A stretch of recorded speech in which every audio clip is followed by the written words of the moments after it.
అందరికీ మరణాత. Praise the lord. ఈరోజు దేవుడు మనకు అనుగ్రహిస్తున్న శ్రేష్టమైన వాగ్దానము, మీరు నష్టము పొందకుండుటకై దైవ చిత్తానుసారముగా దుఃఖపడితిరి. 2 కొరింథీయులకు రాసిన పత్రిక 7వ అధ్యాయము 9వ వచనం. You became sorrowful as God intended and so were not harmed in any way. 2 Corinthians chapter 7 verse 9. ఈ రోజుకు గాను దేవాతి దేవుడు మనకు అనుగ్రహించిన వాక్య భాగమును బట్టి ధ్యానించుకుందాము. ప్రియమైన సహోదరి సహోదరులారా, మనము దేవుని నమ్ముకున్న తర్వాత, నిజ దేవుణ్ణి విశ్వసించిన తరువాత, మనం ఎదుర్కొంటున్న కొన్ని తాత్కాలికమైన ఇబ్బందులను బట్టి, ఆయన బిడ్డలుగా ఉన్నప్పటికీ వాటిని బట్టి కొన్నిసార్లు బాధపడతాము, దుఃఖపడతాము. అయితే ఆ దుఃఖము, ఆ బాధ అనేది మన మంచి కోసమేనండి. మనము నష్టంలో పడిపోకుండా కాపాడుకోవడం కోసమే అటువంటివి వస్తాయి. అయితే ఆ జ్ఞానంలో ఉన్న కొంతమంది అవిశ్వాసులు మరియు విశ్వాసులు అనే మాట ఏమిటంటే, దేవుణ్ణి విశ్వసిస్తే, ఆ యేసయ్యను నమ్ముకుంటే శ్రమలు వస్తాయి కాబట్టి జాగ్రత్త అన్నట్లుగా మాట్లాడుతుంటారు. వాక్యానుసారము కానీ బోధను వారు బోధిస్తారు. ఆలోచన చేయండి. దేవుడు మనల్ని ఏర్పరచుకుంది, మనల్ని రక్షించుకుంది ఆయన శిక్షించడానికి ఏమాత్రము కాదు. మనల్ని ప్రేమించే మన దేవుడు, మన మంచిని కోరుకునే మన ప్రియ పరలోకపు తండ్రి ఎన్నటికీ శిక్షకు గురి చేయరండి.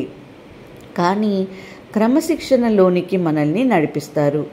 తప్పుడు మార్గంలో వెళ్ళి మనము దొంగ ఊబిలో, పాపపు ఊబిలో, అప్పుల వలయములో చిక్కుకొనకుండా ఆయన మనల్ని నడుపుతారండి. పరిశుద్ధ లేఖన భాగములు తెలియచేస్తున్నాయి. దైవ చిత్తానుసారమైన దుఃఖము రక్షణార్థమైన మనస్సును కలుగచేయును. ఈ మారు మనస్సు దుఃఖమును పుట్టించదు, అయితే లోక సంబంధమైన దుఃఖము మరణమును కలుగచేయును. యేసుక్రీస్తు వారి పరిశుద్ధమైన రక్తంలో కడగబడిన ప్రతి ఒక్కరూ దైవ చిత్తానుసారంగా బాధపడడం మంచిదే. ఎందుకంటే అటువంటి శ్రమలు మనకు పాఠాలను నేర్పుతాయి. ముందు కాలంలో ఎన్నటికీ మనకు దుఃఖమును పుట్టించవు. కానీ ఎవరైతే అవిశ్వాసంలో ఉండి ఈ లోకానుసారంగా జీవిస్తూ ఉంటారో వారు పడే వేదన, వారి యొక్క దుఃఖం మాత్రము చాలా డేంజర్. అది వారిని చంపేస్తుంది, ఆత్మహత్య చేసుకోవడానికి ప్రేరేపిస్తుంది, లేదా పగ పెంచుకొని ఇంకొకరిపై ద్వేషము కలుగచేసి వారిని చంపాలని ఆలోచనలు కలుగచేస్తుంది. ఈరోజు ఈ యొక్క వాక్య భాగంను చూసినప్పుడు అపోస్తుడైనటువంటి పౌలు గారు కొరింథీ సంఘానికి రాస్తున్న ఒక లేఖ ద్వారా వారు చేస్తున్న క్రియలను కొంచెం స్ట్రాంగ్గా వారిని హెచ్చరించినప్పుడు వారు ఆ మాటలను బట్టి అభ్యంతరపడ్డారు. వాక్యమును మనం చూసినప్పుడు అక్కడ ఈ విధంగా వ్రాయబడి ఉంది: నేను రాసిన పత్రిక వలన మిమ్మును దుఃఖపెట్టినందున విచారపడను. నాకు విచారము కలిగిన ఆ పత్రిక మిమ్ములను స్వల్పకాల మట్టికి దుఃఖం పెట్టనని తెలుసుకొని ఉన్నాను. మీరు దుఃఖపడితురని సంతోషించుటలేదు, కానీ మీరు దుఃఖపడి మారుమనసు పొందితిరని ఇప్పుడు సంతోషిస్తున్నాను. ఏలయనగా ఏ విషయంలోనైనను మీరు నష్టము పొందకుండుటకై దైవ చిత్తానుసారంగా దుఃఖపడితిరి అని. అవును ప్రియమైన సహోదరి సహోదరులారా, కొన్నిసార్లు దేవుని మాటలు, దేవుడు మన పట్ల తీసుకునేటువంటి డెసిషన్స్ మనకి కొంచెం బాధగా అనిపించవచ్చేమో, కానీ అవి మనకు మంచి చేయటానికి అని మనము అర్థం చేసుకోవాలి.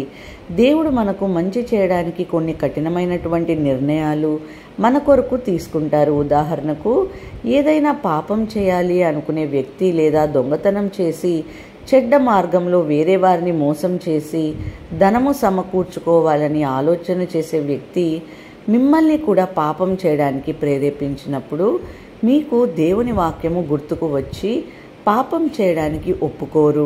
కానీ అన్యుడు చెడ్డ మార్గంలో, ఆ చెడ్డ దారిలో కోట్లను సంపాదించి నీ కళ్ళ ఎదుటే కారులలో ఆనందంగా తిరుగుతుంటే నీవు అనుకుంటూ ఉండవచ్చు, అబ్బా ఒక్కసారి నేను కూడా ఆ టైంలో కాంప్రమైజ్ అయ్యి ఉంటే నేను కూడా ఇప్పుడు అతని వలె లైఫ్ని ఎంజాయ్ చేసేవారిని కదా అని. కానీ నిజము అనేది ఏదో ఒకరోజు బయటపడుతుంది. కాబట్టి అతను చేసిన పాపము, అతను చేసిన దొంగతనము, అతను చేసిన మోసము ఒక రోజున బయటపడతాయి. ఆ వ్యక్తికి పడిన కఠినమైన శిక్షను బట్టి అతను రోదిస్తున్నప్పుడు, భార్యాబిడ్డలను వదిలి జైలుకు వెళ్తున్నప్పుడు నీకు అర్థమవుతుంది ఆ రోజు నిన్ను పాపము చేయకుండా దేవుడు ఎందుకు ఆపాడో అని. కాబట్టి ప్రియమైన సహోదరి సహోదరులారా, దేవుడు మనల్ని వాదించి ఒక పని చెయ్యొద్దు అన్నప్పుడు మనము దాని గురించి వ్యసనపడకూడదు, దాని గురించి మనము ఆందోళన చెందొద్దు. మనకైతే ఆ సమయంలో కొంతసేపు బాధ కలిగిస్తుందేమో, కానీ జీవితాంతము మనము ఆనందంగా ఉండగలము. ఈరోజు వాక్యాన్ని బట్టి మనము జ్ఞాపకం చేసుకోవాలి. పరిశుద్ధ వాక్యం సెలవిస్తుంది కదా, మీరు దేవుని చిత్త ప్రకారంగా పొందినటువంటి ఈ యొక్క దుఃఖము ఎట్టి జాగ్రత్తను, ఇట్టి దోష నివారణను, ప్రతివాదనను, ఎట్టి ఆగ్రహమును, ఎట్టి భయమును, ఇట్టి అభిలాషను మీలో పుట్టించునను చూడుడి. ఆ కార్యమును గురించి సమస్త విషయములలో మీరు నిర్దోషులై ఉన్నారని రుజువుపరుచుకుంటుంది అని. దేవుడి వాక్యము దీవించునుగాక. వాక్యమును బట్టి ప్రార్థించుకుందాము. మహాపరిశుద్ధుడా, ఘనమైన తండ్రి, మీ బంగారు పాదములకు స్తోత్రములు ప్రభువా.